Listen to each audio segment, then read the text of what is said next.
तो नमस्कार साथियों, कैसे हो आप लोग? कैसी चल रही है आपकी तैयारी? तो आज हम राजस्थान एसआई के संदर्भ में इंडियन पॉलिटी को पढ़ेंगे और ये देखेंगे कि इंडियन पॉलिटी का वेटेज है वो राजस्थान एसआई में कितना होता है, यानी नंबर ऑफ क्वेश्चंस कितने पूछे जाते हैं इंडियन पॉलिटी से, और ये कितने नंबर का वेटेज है वो राजस्थान एसआई के अंतर्गत रखती है। बेसिकली हम जो इंडियन पॉलिटी पढ़ने वाले हैं वो सभी स्टेट पीसीएस एग्जाम्स के लिए and UPSC exam, RPSC exam और एसएससी एग्जाम और वनडे एग्जाम के सारे पर्सपेक्टिव को ध्यान में रखते हुए कवर करेंगे। लेकिन हमारा विशेष फोकस होगा वो राजस्थान एसआई की तरफ होगा, क्योंकि राजस्थान एसआई जो कि 2026 में भर्ती है, उसमें लगभग अप्रैल के आसपास में इसके एग्जाम होना फिक्स है। तो उसी के लिए हम इंडियन पॉलिटी को तैयार कर रहे हैं। तो पहले हम एक बार देख लेते हैं कि राजस्थान एसआई का इंडियन पॉलिटी में कितना वेटेज है, यानी कितने मार्क्स की है राजस्थान एसआई है, कितने मार्क्स की इंडियन पॉलिटी राजस्थान एसआई के पेपर में पूछी जाती है। तो जब हम प्रीवियस ईयर के पेपर का एनालाइज करते हैं तो हमें पता चलता है कि राजस्थान आ, जो इंडियन पॉलिटी है वो कितने नंबर की है। Indian constitution, political system and governance, ये वाला पोर्शन है, हम आज की क्लास से स्टार्ट करने वाले हैं। तो इसका राजस्थान एसआई के पेपर में जो वेटेज है वो ठीक ठाक वेटेज है। 2016 के पेपर में 12 क्वेश्चन पूछे हैं, 2021 की पहली शिफ्ट में 12 क्वेश्चन पूछे हैं, 22-21 की सेकंड शिफ्ट में 10 क्वेश्चन पूछे हैं, 21 की तीसरी शिफ्ट में भी 10 क्वेश्चन पूछे हैं। तो सीधा सीधा हम ये बोल सकते हैं कि 10 क्वेश्चन, इसका मतलब एक क्वेश्चन 2 मार्क्स का, तो लगभग ये 20 मार्क्स का आपको देके जाएगी क्या, Indian polity, Indian constitution, political system and governance आपके 20 मार्क्स की पूछी जाएगी, यानी 10 क्वेश्चन पूछे जाएंगे, यानी आउट ऑफ 200 में से आपके 20 मार्क्स वो किसके होंगे, इंडियन कॉन्स्टिट्यूशन के, पॉलिटिकल सिस्टम के एंड गवर्नेंस के। इसके साथ ही अगर राजस्थान एसआई में political and administration system of Rajasthan, तो 4 क्वेश्चन कम पूछे हैं, 5 पूछे हैं, 5 पूछे हैं, 6 पूछे हैं, कुल मिला के 16 क्वेश्चन पूछ लो। 16 क्वेश्चन मान लो आप, इंडियन प्लस राजस्थान मिला के लगभग 32 नंबर, यानी 30 नंबर की आपकी पॉलिटी है वो पूछी जाती है। अब इसमें वेटेज का ऐसा मामला है कि कई बार इंडिया की पॉलिटी ज़्यादा पूछ ली जाती है, राजस्थान की कम पूछी जाती है। ये इधर-उधर होता रहता है एग्ज़ाम के पर्सपेक्टिव से, ये देखते रहेंगे। लेकिन हम मिनिमम ये पर्सपेक्टिव मान के चल सकते हैं कि जो इंडियन पॉलिटी है, वो राजस्थान के अंतर्गत कम से कम हमें 15 मार्क्स तो देगी। यानी 15 मार्क्स तो आप मिनिमम मान के चलो कि हाँ भाई, 15 नंबर यानी 6 से 7 क्वेश्चन तो आपके इंडियन पॉलिटी से आने ही आने हैं राजस्थान एसआई के एग्ज़ाम में। तो इस बात को ध्यान में रखते हुए हम इंडियन पॉलिटी पढ़ रहे हैं, आज से स्टार्ट कर रहे हैं। तो चलिए हम बात करते हैं इंडियन पॉलिटी की। तो हमारा जो टॉपिक जो हम टॉपिक पढ़ रहे हैं वो है राजस्थान की, मतलब राजनीति की मूलभूत अवधारणाएँ। सॉरी, राजस्थान की नहीं पढ़ रहे हम, पॉलिटी इंडिया की पढ़ रहे हैं। तो राजनीति की मूलभूत अवधारणाएँ, बेसिक कॉन्सेप्ट ऑफ पॉलिटी, ये हमारा टॉपिक है। तो सबसे पहले हम इसके सिलेबस के बारे में डिस्कस कर लेते हैं। तो सबसे पहले जब हम इंडियन पॉलिटी की बात करेंगे, तो इंडियन पॉलिटी में एक शासन व्यवस्था होती है। शासन व्यवस्था की हम बात करेंगे, पॉलिटिकल सिस्टम की हम बात करेंगे, यानी शासन व्यवस्था की बात करेंगे।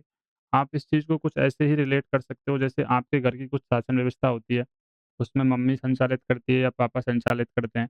कुछ उसी प्रकार से कोई भी घर है, गाँव है, क्षेत्र है, देश है, उसमें जो शासन व्यवस्था का संचालन करने के लिए 3 चीज़ें इम्पोर्टेंट भूमिका निभाती हैं। उनमें पहली है विधायिका, जो जो कि क्या करती है, कानून बनाने का काम करती है। दूसरी है कार्यपालिका, जो कि उस कानून को इम्प्लीमेंट या लागू करने का काम करती है। और तीसरी है न्यायपालिका, जुडिशरी, जो कि उस पूरी प्रक्रिया में न्याय दिलाने का काम करती है। और ये तीनों चीज़ें जिस चीज़ से संदर्भित होती है उसे हम कहते हैं संविधान। इन तीनों चीज़ों को संचालित करने के लिए जिस चीज़ की ज़रूरत होती है उसे हम कहते हैं संविधान। यानी विधायिका, कार्यपालिका, न्यायपालिका के संचालन के लिए जिस चीज़ की हमें ज़रूरत होती है, उ या फिर ये बोल सकते हैं ये तीनों चीज़ें जिस चीज़ से संदर्भित होती हैं उसे हम संविधान कहते हैं। तो पहले सिलेबस के पॉइंट ऑफ व्यू से हम इंडियन पॉलिटी में कॉन्स्टिट्यूशन पढ़ेंगे, इंडियन कॉन्स्टिट्यूशन पढ़ेंगे। अब इस कॉन्स्टिट्यूशन की कुछ हेल्प के लिए कुछ आयोग होते हैं, जैसे आरपीएससी है, Rajasthan public service communication. India के संदर्भ में बात करेंगे तो यूपीएससी है, union public service communication. RPSC के संदर्भ में इलेक्शन आयोग है। तो इस प्रकार के बहुत सारे कमीशन और आयोग को हम भी इस सिलेबस में पढ़ेंगे। तो यहाँ तक का जो 2 टॉपिक है यानी इंडियन कॉन्स्टिट्यूशन यानी भारतीय संविधान और आयोग, कमीशंस, ये दोनों कहे जाते हैं पॉलिटिकल स्टैटिक्स। पॉलिटिकल स्टैटिक्स का मतलब ये है, पॉलिटिकल स्टैटिक्स पॉलिटिकल स्टैटिक्स का मतलब ये है कि ये चीज़ें अपरिवर्तनीय हैं। ये चीज़ें अपरिवर्तनीय है, जो ये चीज़ें संविधान में लिखी हुई हैं, वो सारी की सारी चीज़ें फैक्चुअल डाटा आपको याद रखना है। और जो आयोग वगैरह की जो भी कार्य कार्य होते हैं, शपथ वगैरह होते हैं, तो ये सारी चीज़ें अनचेंजेबल है, मतलब चेंज नहीं होती। और एक दूसरी चीज़ होती है पॉलिटी के अंतर्गत, जो होती है पॉलिटिकल डायनामिक्स।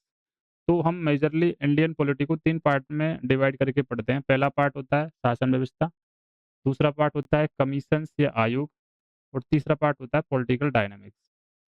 पॉलिटिकल डायनामिक्स में पॉलिटिकल डायनामिक्स का मतलब उस बात से है कि कोई चीज़ चेंजेबल है, समय के अनुसार जो चीज़ बदल जाती है उसको हम बोलते हैं पॉलिटिकल डायनामिक्स। जैसे अभी वर्तमान में प्रधानमंत्री श्री नरेंद्र मोदी है, लेकिन हो सकता है 2029 में कोई और आ जाए। तो जो इस प्रकार के डाटा को जो हम पढ़ते हैं उसको बोलते हैं पॉलिटिकल डायनामिक्स। तो जो ये डाटा है वो किस जो बदलने की क्षमता है वो किस में है? वो जनता में है। और जनता किसके द्वारा बदलती है? मत के द्वारा बदलती है। जनता किसके द्वारा बदलती है? मत के द्वारा। अब जैसे ही मत आया, तो मत में हम क्या करते हैं? जाति पढ़ते हैं। वोट देने से पहले हम ये देखते हैं कि जाति मेरी जाति का बंदा है या नहीं है। धर्म देखते हैं कि मेरे धर्म का जो प्रतिनि जो भी चुनाव में खड़ा हुआ है वो मेरे धर्म का है कि नहीं है। भाषा मेरी बोलता है कि नहीं है। क्षेत्र से मेरे से है क्या नहीं है। तो ये सारी चीज़ें वोट जब भी आ जाएगा तो वोट के साथ जाति, धर्म, भाषा, क्षेत्र, तो हम तीसरा है पॉलिटिकल डायनामिक्स, ये जो क्या है चेंजेबल है, जाति चेंज होती रहती है, धर्म चेंज होता रहता है, भाषा चेंज होती रहती है, क्षेत्र चेंज होता रहता है। तो ये सारी चीज़ें हम पढ़ेंगे। तो ये हमारा कुल मिला के अभी तक हमने, एक बार मैं फिर से रिवाइज़ कर देता हूँ, अभी तक हमने सिलेबस का डिस्कस किया था। अभी तक हमने सिलेबस के बारे में चर्चा की थी कि इंडियन पॉलिटी के अंतर्गत हम क्या पढ़ने वाले हैं। तो इंडियन पॉलिटी को हम 3 पार्टों में डिवाइड किया। पहला बोला हमने कि पॉलिटिकल सिस्टम मतलब शासन व्यवस्था। शासन व्यवस्था को कुछ ऐसे अज़्यूम कर सकते हो जैसे आपके घर की शासन व्यवस्था आपके मम्मी-पापा संचालित करते हैं। तो मम्मी और पापा जब संचालित करते हैं तो उन्होंने क्या किया, एक नियम बना दिया कि एक रूल बना दिए कि रात को 10 बजे के बाद में कोई भी घर नहीं आएगा। जो रात को 10 बजे के बाद में कोई भी घर नहीं आएगा। अगर घर नहीं आएगा, ये रूल बना दिया। तो मम्मी-पापा ने रूल बना दिया आपका, ठीक है? तो मम्मी-पापा आपके घर का संचालन करते हैं, उसी प्रकार गाँव का संचालन पंचायत समिति करती है। उसी तरीके से पूरे देश या क्षेत्र का संचालन के लिए, शासन व्यवस्था के लिए 3 चीज़ें इम्पोर्टेंट भूमिका निभाती हैं। उनमें पहली है विधायिका, इतना याद रखना है विधायिका से कि ये कानून बनाने का काम करती है। कार्यपालिका, जो विधायिका द्वारा बनाया गया कानून है उसको लागू करने का काम करती है। और न्यायपालिका, न्याय दिलाने का काम करती है। और ये तीनों चीज़ें जिस चीज़ से संदर्भित होती हैं, इन तीनों चीज़ों के संचालन के लिए जिस चीज़ की ज़रूरत होती है उसे बोलते हैं हम संविधान। तो यहाँ तक I think you have to clear all the things. और उसके बाद हम आयोग पढ़ेंगे और पॉलिटिकल डायनामिक्स में जाति, धर्म, भाषा, क्षेत्र ये पढ़ेंगे। तो ये सारी चीज़ें रिवीजन हुआ। चलिए मूव करते हैं अगली चीज़ की तरफ। तो अब हम नेक्स्ट जो बात करेंगे, अगली जो बात होगी हमारी वो इस बात पे होगी कि जो पॉलिटिकल सिस्टम है, शासन व्यवस्था है, ये शासन व्यवस्था का उद्गम कैसे हुआ था? शासन व्यवस्था। इस शासन व्यवस्था का उद्गम या इसकी उत्पत्ति या ओरिजिन में कैसे आया ये शासन व्यवस्था? यानी कि ये शासन व्यवस्था का डेवलपमेंट है वो कैसे हुआ? इसका विकास कैसे हुआ? आज जो हम शासन व्यवस्था पढ़ रहे हैं जिसमें कार्यपालिका भी होती है, लेजिस्लेटिव कार्यपालिका भी होती है, न्यायपालिका भी होती है और अ, विधायिका भी होती है। तो ये जो चीज़ें हम पढ़ रहे हैं आज की शासन व्यवस्था में, ये चीज़ें कैसे आई डेवलपमेंट में? मानव ने जैसे-जैसे विकास किया उसके साथ-साथ में कैसे डेवलप हुई, उसकी हम एक स्टोरी सुनते हैं। तो स्टोरी कुछ इस प्रकार है कि सबसे पहले जो मानव के विकास की हम बात करेंगे, तो सबसे पहले मानव का जन्म हुआ होगा इस धरती पे। जैसे ही मानव का जन्म हुआ होगा, तो माना जाता है कि मानव के जन्म के बारे में बहुत सारी थ्योरी हैं। उनमें एक थ्योरी है कि मानव का जन्म बंदर से हुआ है। मानव का जन्म बंदर से हुआ है। तो जब मानव के जन्म की थ्योरी हमने पढ़ा और एक थ्योरी को लेके चल रहे हैं कि मानव का जन्म है बंदर से हुआ है। तो बंदर का स्वभाव है वो चंचल स्वभाव का होता है, तो बंदर का स्वभाव जब चंचल स्वभाव का होता है, मारने इधर-उधर कूदने, हरकत करने का होता है, सेम उसी प्रकार से मानव का स्वभाव भी चंचल स्वभाव है और वो एक-दूसरे से लड़ाई-झगड़े करने की प्रवृत्ति का होता है। तो स्टार्टिंग दौर में जब मानव का विकास हो रहा होगा, तो उस टाइम पे जो आदि मानव था, वो क्या करता था? एक-दूसरे से लड़ाई-झगड़े किया करता था। अब जब लड़ाई-झगड़ा हुआ जब जब लड़ाई-झगड़ा होता है 2 लोगों के बीच में, तो जनरली क्या होता है कि एक ने किसी दूसरे को ऐसा माना जा सकता है कि एक व्यक्ति ने दूसरे व्यक्ति को धक्का दे दिया होगा और वो नीचे गिर गया होगा। अब जैसे ही ज़मीन पे नीचे गिरता है कोई व्यक्ति, तो उसके हाथ में जो भी चीज़ आती है, उसी को उठा के वो फिर वापस से मारने की कोशिश करता है। तो ऐसे ही 2 लोग लड़ रहे होंगे आदिमानव और उनमें से एक नीचे गिर गया होगा और जैसे ही वो नीचे गिरा उसके हाथ में पत्थर आ गया होगा और उसने पत्थर को उठा के ही वो दूसरे आदमी पे दे मारा और क्या है वो आदमी उस पत्थर की वज़ह से मर गया। मतलब कि उन दोनों के बीच में जो युद्ध हो रहा था वो निर्णायक स्थिति पे पहुँच गया। तो पत्थर की वज़ह से जो युद्ध है वो निर्णायक स्थिति पे पहुँच गया। इसका मतलब ये होगा कि यहाँ से पत्थर की उपयोगिता मानव ने स्वीकृत कर ली होगी। अब पत्थर से जैसे-जैसे उसने फिर पत्थर के साथ उसने बहुत ज़्यादा चीज़ें औज़ार बना ली, फिर उसने साथ-साथ में पत्थरों से शिकार करके अपने राशन की व्यवस्था की। तो धीरे-धीरे एक मत्स्य युग का समय आया। मत्स्य युग का समय आया, इस तरह से तत्कालिक दौर चलते हुए एक मत्स्य युग का समय आया। मत्स्य युग। मत्स्य युग का तात्पर्य ऐसे समय से है कि जब अगर जो भी शक्तिशाली है उसी का शासन चल रहेगा। जो भी शक्तिशाली है उसी का शासन रहेगा। जो भी शक्तिशाली है, ये आज भी होता है, आज के गाँव में भी जो भी ज़्यादा जिसके घर में पावर होती है, नंबर ऑफ पर्सन ज़्यादा होते हैं, वो दूसरे को दबाता ही है किसी भी मुद्दे पर, चाहे खेती का मुद्दा हो, चाहे कोई और मुद्दा हो, पॉलिटिकल मुद्दा हो। तो मत्स्य युग एक ऐसा युग था जिसमें जिसके पास ज़्यादा शक्ति थी, वो ही अधिकार में था, जो ही सत्ता में था। तो मत्स्य युग के दौर के समय क्या हुआ, एक आदमी किसी दूसरे आदमी को मार के चला जाता था क्योंकि एक बी है वो ए से ज़्यादा पावरफुल है, शक्तिशाली है। तो इस युग से परेशान होकर जब मत्स्य युग में इस प्रकार की चीज़ें मारा-काट चल रही थी, तो इस चीज़ से परेशान होकर बाद में बहुत सारे लोगों ने एक सामाजिक सोशल कॉन्ट्रैक्ट किया होगा। सोशल कॉन्ट्रैक्ट मतलब सामाजिक सम्मेलन किया होगा, सामाजिक अनुबंधन बनाया होगा। सभी लोग इस चीज़ से परेशान हो गए कि कोई भी जो आ रहा है, किसी को भी मार रहा है, कोई खाना बना रहा है, उसको आके किसी ने मार दिया और उस जो खाना बना रहा था, उसका खाना कोई और खा के चला गया। तो इस चीज़ से परेशान होके बहुत सारे लोगों ने फिर एक जगह इकट्ठा हुए होंगे, ऐसा माना जाता है, ये सिर्फ़ स्टोरी है कि बहुत सारे लोग इस मत्स्य युग से यानी कि कोई भी आके किसी को मार रहा है, इस चीज़ से परेशान होके एक जगह इकट्ठा हुए होंगे और उन्होंने एक सोशल कॉन्ट्रैक्ट किया होगा, सामाजिक अनुबंधन किया होगा और उस सामाजिक अनुबंधन में जो 3 लोगों की अपनी प्रमुख भूमिका है, वो बताई गई है, लॉक्स, हॉब्स और रूसो। तो लॉक्स, हॉब और रूसो का एक सामाजिक अनुबंधन है, इसके अनुसार ये बताया गया था कि हम क्या करते हैं, इस प्रकार से जो लड़ाई-झगड़ा हो रहा है, कोई किसी को भी मार रहा है, मत्स्य युग के दौर में सोशल कॉन्ट्रैक्ट हुआ था। उसमें 3 आदमी प्रमुख थे, लॉक, सौब और रूसो। उन्होंने जो ये डिवाइडेशन दे दिया, पावर्स का डिवाइडेशन दे दिया कि नहीं-नहीं, जो ये यहाँ पे हो रहा है, कैसे? कि कोई भी किसी को मार रहा है, उस चीज़ की रक्षा के लिए क्या करो तुम किसी एक व्यक्ति को इस चीज़ के लिए नियुक्त कर दो कि वो हमारी रक्षा करेगा और उसी को ही अपन सारी पावर्स है वो दे देते हैं कि वो ही कानून बनाएगा, वो ही हमें उस कानून को लागू करेगा और वो ही हमें न्याय देगा। तो यहाँ से इस चीज़ से जो डेवलप हुआ वो हुआ था राजतंत्र, यानी किसी एक व्यक्ति को वहाँ पे राजा बनाया गया था। उस चीज़ से परेशान हो गए कि अब ये जो व्यक्ति है नियुक्त किया है हमने, वो ही हमारी किसी दूसरे और आक्रमणकारियों से रक्षा करेगा। तो यहाँ से ये सिद्धांत आया राजतंत्र, यानी राजा से बना था राजतंत्र। अब जनरली राजतंत्र में होता क्या है कि अब राजा ही क्या करेगा, कोई कानून बनाएगा, राजा ही उस कानून को लागू करवाएगा और राजा ही क्या है, न्याय देगा। तो ये जो सामाजिक अनुबंधन हुआ था, वो सोशल कॉन्ट्रैक्ट जो हुआ था, वो हॉब्स और रूसे के द्वारा हुआ था। इस राजतंत्र में जो पावर है, उसको 3 चीज़ों में डिवाइड कर दो, यानी विधायिका, लेजिस्लेटिव लेजिस्लेचर, विधायिका जिसको लेजिस्लेचर कहते हैं, इसका काम होगा कि कानून निर्माण, ये यानी ये लॉ फॉर्मेशन करेगी। एग्जीक्यूटिव कार्यपालिका, दूसरी जो मेन डिवीज़न है, कानून का कार्यान्वयन यानी लॉ का इम्प्लीमेंटेशन करेगी कार्यपालिका। और तीसरा फॉर्मेट है वो है जुडिशरी यानी न्यायपालिका, यानी ये जस्टिस के रिगार्डिंग वर्कआउट करेगी। अब प्रॉब्लम ये है कि जब एक ही व्यक्ति आपके कानून भी बनाएगा, लॉ भी बनाएगा, लॉ का इम्प्लीमेंटेशन भी करेगा, ये लॉ का इम्प्लीमेंटेशन भी कर रहा है और ये जस्टिस भी कर रहा है।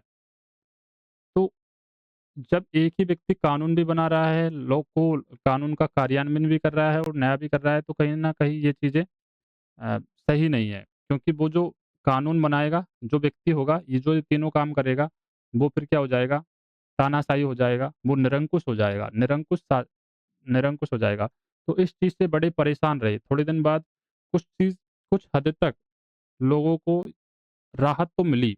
जो विदेशी आक्रमणकारी थे, जो भी आक्रमणकारी थे, जो मत्स्य युग में जो कोई भी किसी को मार रहा था, उस चीज़ से लोगों को कुछ हद तक राहत तो मिली थी, लेकिन परमानेंट सॉल्यूशन है वो नहीं मिला। क्योंकि राजतंत्र में भी क्या होता था कि तीनों शक्तियाँ, कानून निर्माण की शक्ति, कानून कार्यान्वयन की शक्ति और न्याय की शक्ति है, वो एक ही पर्सन के पास आ गई और उसको हम राजतंत्र कह देते थे। तो इस चीज़ से परेशान बहुत लोग प्रभावित हुए और फिर एक जो अ, अगला एक व्यक्ति आया था, राजतंत्र मतलब जो राजतंत्र की यहाँ से जो थ्योरी है वो क्रिएट हुई थी। तो एक बार हम राजतंत्र को देख लेते हैं, राजतंत्र क्या होता है?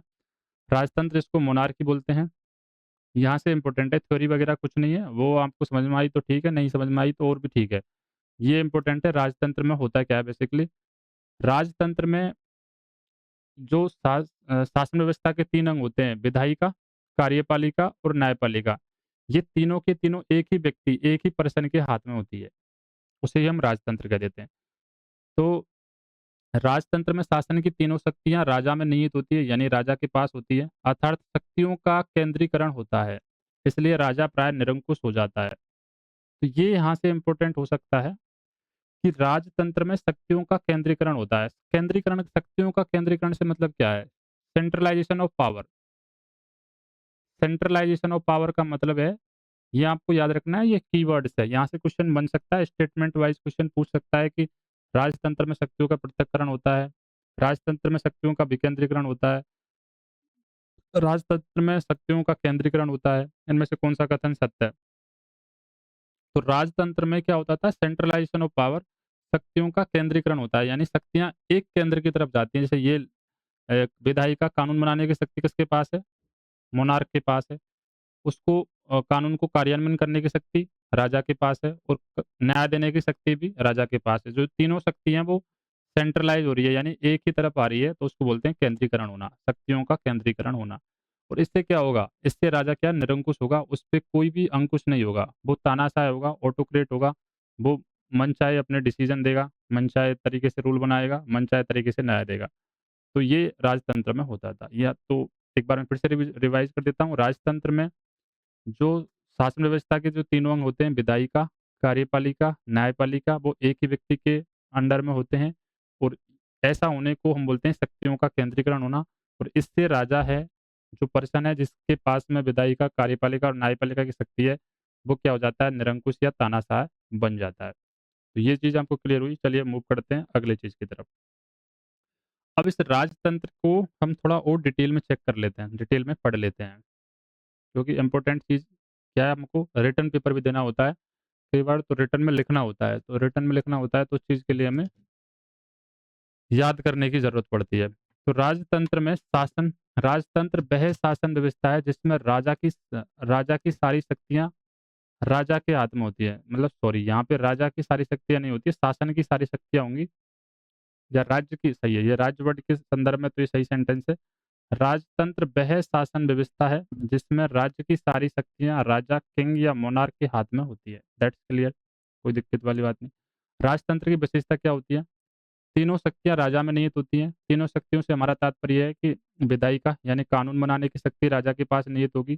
कार्यपालिका एग्जीक्यूटिव कानून लागू करने की शक्ति राजा के पास होगी।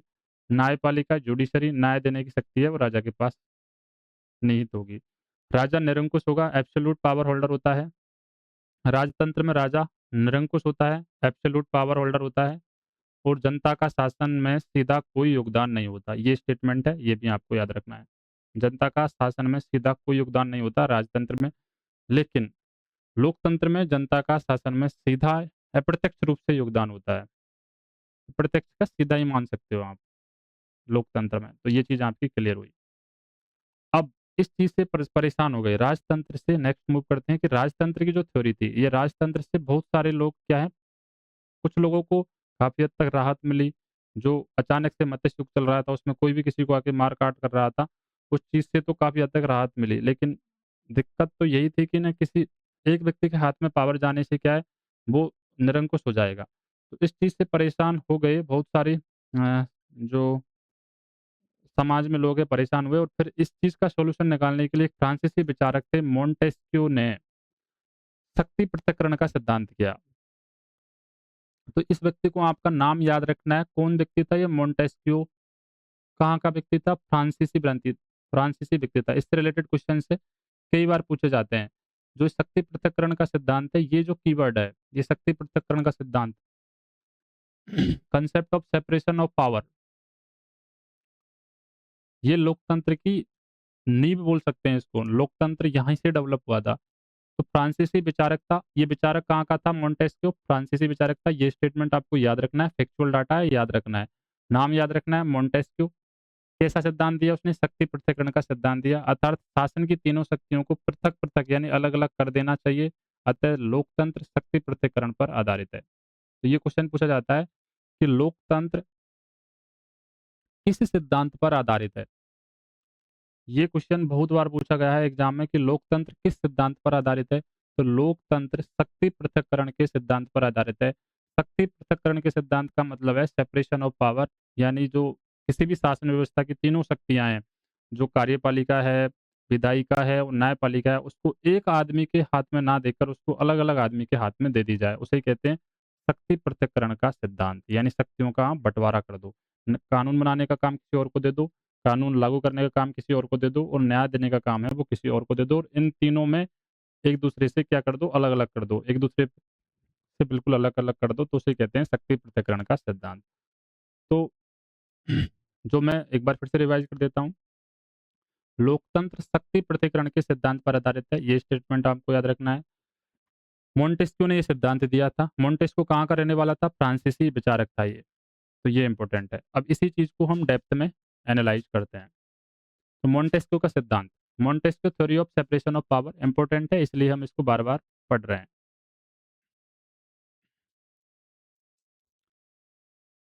फ्रांस के राजनीतिक विचारक मोंटेस्क्यू ने कहा कि फ्रांस का एक राजनीतिक विचारक था, पॉलिटिकल विचारक था फ्रांस का मोंटेस्क्यू। उसने क्या कहा? अगर सारी शक्तियाँ एक ही व्यक्ति राजा के पास में होंगी तो वह निरंकुश और तानाशाह बन जाएगा। अगर सारी शक्ति एक ही व्यक्ति या राजा के पास में होंगी तो वह निरंकुश और तानाशाह बन जाएगा। ये बात है वो फ्रांस के मोंटेस्क्यू ने कही थी।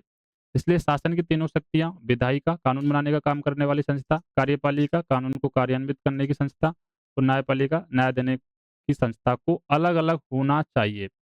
यानी कि मोंटेस्क्यू कहना चाह रहा है कि जो मोंटेस्क्यू ने ये बात कही थी कि भई अगर सारी शक्ति एक ही व्यक्ति जैसे कि राजतंत्र में हो रहा है, होंगी तो वह जो राजा है वो निरंकुश हो जाएगा और तानाशाह बन जाएगा। इसलिए शासन की तीनों शक्तियों को आप क्या बँटवारा कर दो, सेपरेशन कर दो, यानी विधायिका किसी और को दे दो, कानून बनाने का काम किसी और को दे दो, कानून लागू करने का काम किसी और को दे दो और न्याय देने का काम है वो किसी अलग-अलग कर देना चाहिए।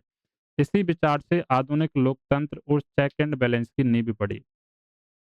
तो आधुनिक लोकतंत्र की नींव किस विचारक से पड़ी?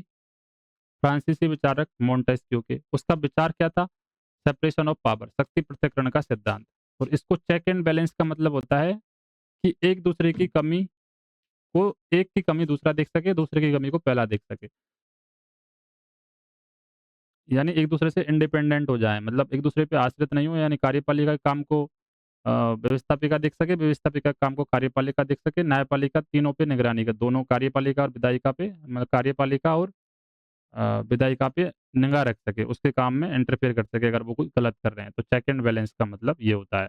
आधुनिक लोकतंत्र में आधुनिक लोकतंत्र चेक एंड बैलेंस की नींव पड़ी। तो ये बात क्लियर हुई। मोंटेस्क्यू का सिद्धांत क्या था? मोंटेस्क्यू ने सिद्धांत दिया था शक्ति पृथक्करण का सिद्धांत। उसके अनुसार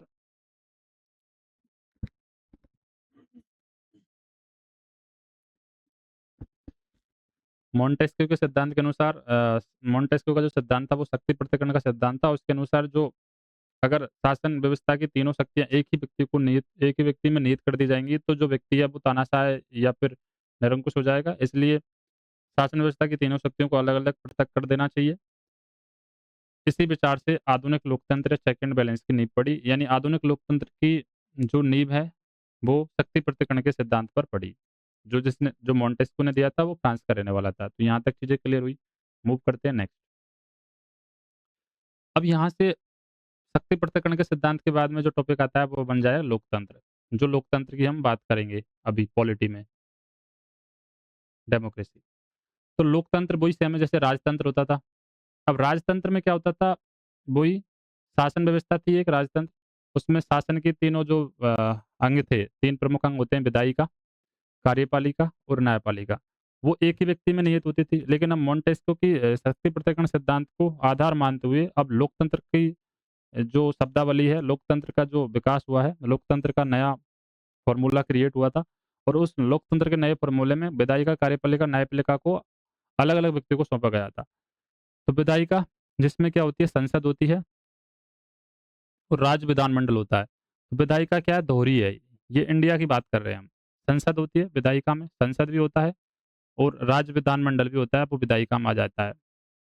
कार्यपालिका में स्थायी नौकरशाही होते हैं, जैसे आरएएस, आईपीएस, एसएससी वाले भी सब भी स्थायी नौकरशाही होते हैं। और कार्यपालिका में अस्थायी मंत्रिपरिषद होते हैं। अस्थायी मंत्रिपरिषद जो इलेक्शन हर 5 साल में बदलते रहते हैं। जैसे केंद्र में भी होते हैं ये मंत्रिपरिषद और ये राज्य में भी होते हैं।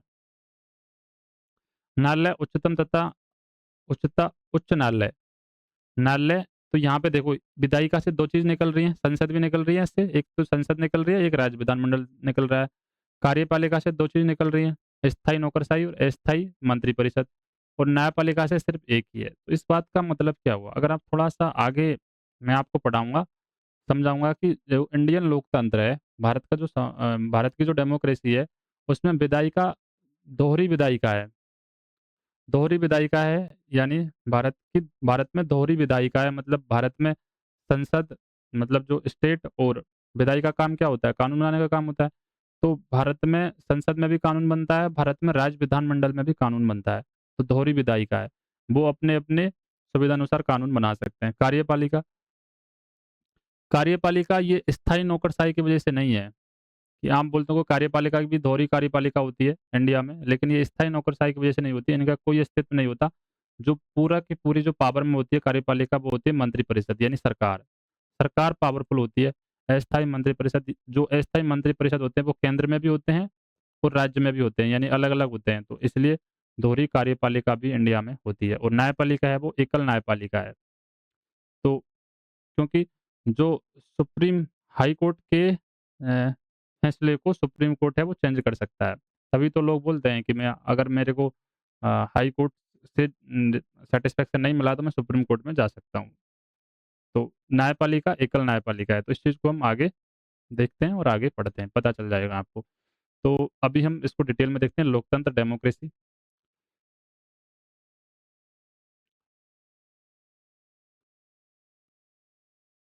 जनरली लोकतंत्र क्या है? लोकतंत्र वह शासन प्रणाली जिसमें सत्ता का वास्तविक सूत्र जनता से होती है और शासन शक्ति पृथक्करण के सिद्धांत पर आधारित है। यानी कि मोंटेस्क्यू जो फ्रांसीसी विचारक था मोंटेस्क्यू, उसके सिद्धांत पर शासन में शक्ति पृथक्करण हो, सेपरेशन ऑफ पावर हो।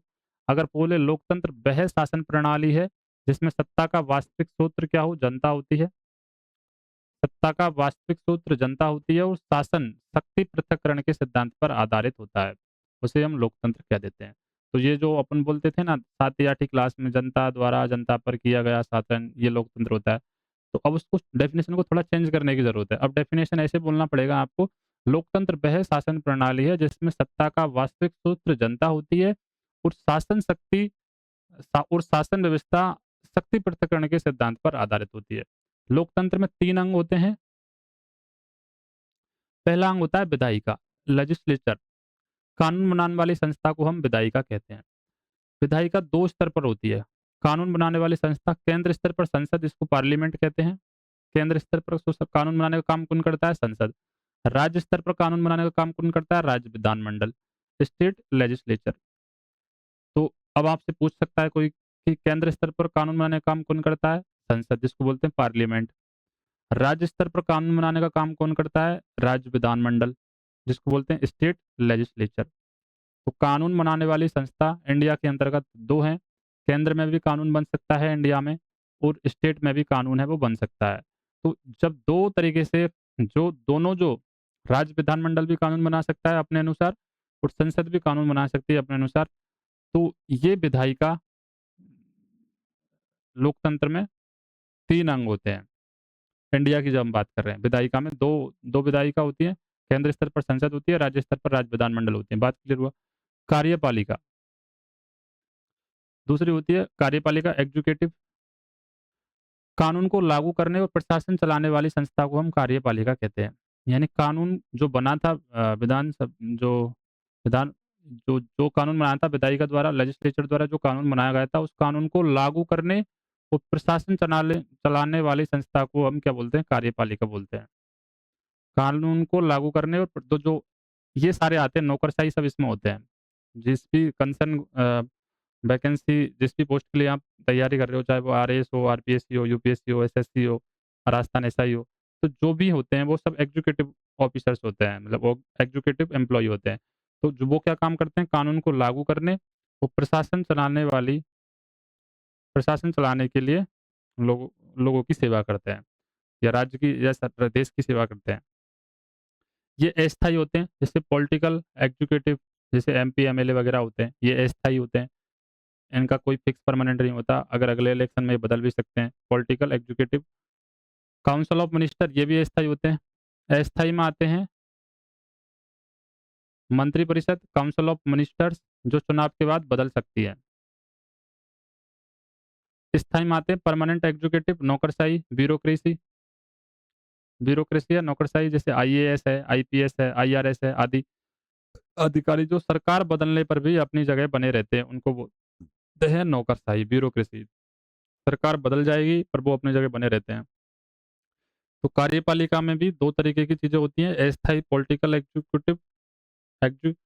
एग्जीक्यूटिव होते हैं, और एक होता है परमानेंट एग्जीक्यूटिव, ब्यूरोक्रेसी, नौकरशाही। तो इस तरीके से कार्यपालिका को एक बार फिर से रिवाइज कर देता हूँ मैं। कार्यपालिका में अस्थायी मंत्रिपरिषद होते हैं, स्थायी नौकरशाही होते हैं। इस तरीके से होना चाहिए लोकतंत्र में। न्यायपालिका, जुडिशरी, न्याय देने और संविधान की रक्षा करने वाली संस्था को न्यायपालिका कहते हैं। जो न्याय देने और संविधान की रक्षा करने वाली संस्था है उसको हम न्यायपालिका या जुडिशरी कहते हैं। उच्चतम न्यायालय, सुप्रीम कोर्ट, सर्वोच्च न्यायिक संस्था है सुप्रीम कोर्ट। सुप्रीम कोर्ट यानी इंडिया में सुप्रीम कोर्ट सर्वोच्च न्यायिक संस्था है। अगर किसी को कोई व्यक्ति अगर कहीं भी संतुष्ट नहीं हो रहा है, हाई कोर्ट से संतुष्ट नहीं हो रहा है, डिस्ट्रिक्ट लेवल पे संतुष्ट नहीं हो रहा है, तो वो सर्वोच्च न्यायिक संस्था में जा सकता है। सुप्रीम कोर्ट में वो न्याय की गुहार है वो लगा सकता है। उच्चतम न्यायालय होता है वो सर्वोच्च न्यायिक संस्था है, ये स्टेटमेंट आपको ऐसे याद रखना है। उच्च न्यायालय, हाई कोर्ट राज्य स्तरों पर होता है ये, और अधीनस्थ न्यायालय सबऑर्डिनेट कोर्ट्स जिला एवं स्थानीय स्तरों पर होता है। तो इंडिया में जो न्यायपालिका है वो कुछ इस तरीके से डिवाइडेशन हो रखा है। न्याय देने और संविधान की रक्षा करने वाली संस्था को न्यायपालिका कहते हैं। उच्चतम न्यायालय, सुप्रीम कोर्ट, सर्वोच्च न्यायिक संस्था। उच्च न्यायालय राज्य स्तर पर, तो स्टेटमेंट वाइज भी क्वेश्चन बन सकता है कि उच्चतम न्यायालय सर्वोच्च न्यायिक संस्था है। उच्च न्यायालय राज्य स्तरों पर संस्था है, राज्य स्तरों पर न्यायिक संस्था है। वो अधीनस्थ न्यायालय सबऑर्डिनेट कोर्ट्स जिला या स्तरीय स्थानीय स्तर पर न्यायिक संस्था है। इनमें से कौन सा कथन सत्य है? तो तीनों सत्य है यहाँ पे। तो ये स्टेटमेंट वाइज क्वेश्चन भी यहाँ से बन सकता है। अब हमारा जो नेक्स्ट जो टास्क होगा वो ये होगा, ये समझना होगा कि राजतंत्र बनाम लोकतंत्र को हम कैसे समझ सकते हैं। राजतंत्र वर्सेज लोकतंत्र को हम कैसे समझ सकते हैं? तो राजतंत्र और लोकतंत्र में पहले हम ये चीज देखेंगे कि सत्ता का सूत्र क्या है।